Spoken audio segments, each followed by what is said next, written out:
SAW banyak sekali disebut istilah sahibul Quran. Salah satunya sabda Rasulullah SAW, "Yuqalu li sahibil Quran yaumal qiyamah," dikatakan pada sahibul Quran di hari kiamat, "Iqra wartaqi warattil kama kunta turattilu fid dunya." Bacalah dan naiklah dan tartilkanlah sebagaimana engkau mentartilkannya di dunia. Fa inna manzilataka 'inda akhiri ayatin taqra'uha. Maka sesungguhnya kedudukanmu adalah di akhir ayat yang engkau baca. Atau sabda Rasulullah SAW yang lain yang juga menyebut kata sahibul Quran. Dalam sabda beliau, "Iqra'ul Qur'ana fa innahu ya'ti yaumal qiyamati syafi'an li ashabihi." Bacalah Al-Quran, sesungguhnya dia akan datang di hari kiamat sebagai syafaat atau penolong bagi sahib-sahibnya. Ashab ini jamak dari sahib. Nah, pertanyaannya, siapa sahibul Quran itu? Tentu saja makna paling sederhana, makna paling simpel dari kata sahib itu bisa bermakna pemilik atau bisa bermakna teman. Seperti kita mengatakan sahibul bait, orang yang punya rumah, yang pemilik rumah. Sahibul hajat, yang punya hajat, yang gitu. Atau juga kata sahib bisa bermakna teman, sahabat. Yang mana tentu yang namanya kualitas pertemanan, sebagaimana pertemanan kita dalam dunia pergaulan, itu pasti bertingkat-tingkat. Ada yang teman dekat, sekedar teman, atau cuma teman Facebook dan sebagainya. Ada yang teman tapi ya mungkin setahun sekali belum tentu ketemu. Nah, begitulah tingkat kesahiban kita dengan Al-Quranul Karim, seberapa intens interaksi kita dengan Al-Quranul Karim. Ada yang interaksinya ya lumayan ketemu setahun sekali di bulan Ramadan misalnya. Ada yang interaksinya lumayanlah masih baca sebulan sekali, adalah satu lembar. Ada yang tingkat interaksinya sudah membaca setiap hari walaupun dengan bacaan yang belepotan misalnya.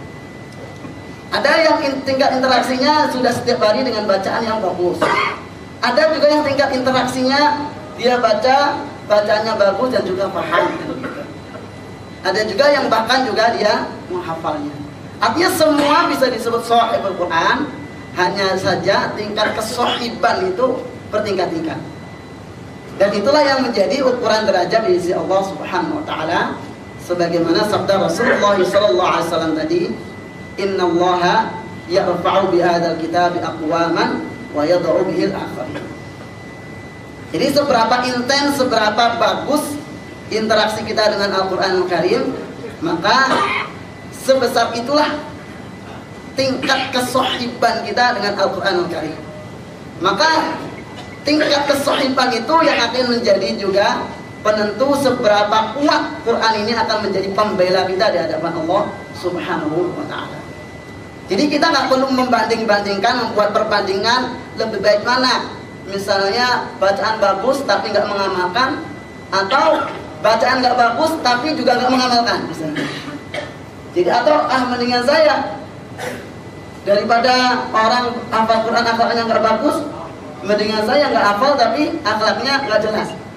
Jadi nggak perlu membandingkan seperti itu. Atau orang kemudian membuat justifikasi, Quran itu kan yang penting mengamalkan, bukan masalah bacaannya. Nah, biasanya sih yang ngomong begini karena bacaannya nggak bagus. Atau kalaupun kita terima nih ucapan dia, Al-Quran itu yang penting diamalkan. Oke, saya terima 100% tanpa saya tolak.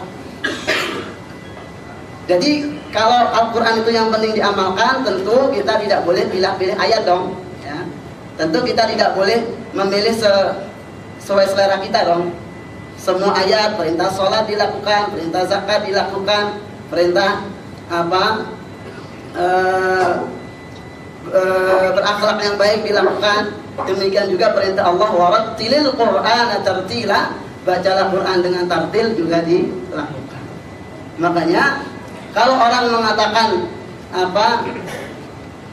yang penting diamalkan, tentu salah satu yang harus diamalkan juga bacaan yang bagus, bacaan yang tartil.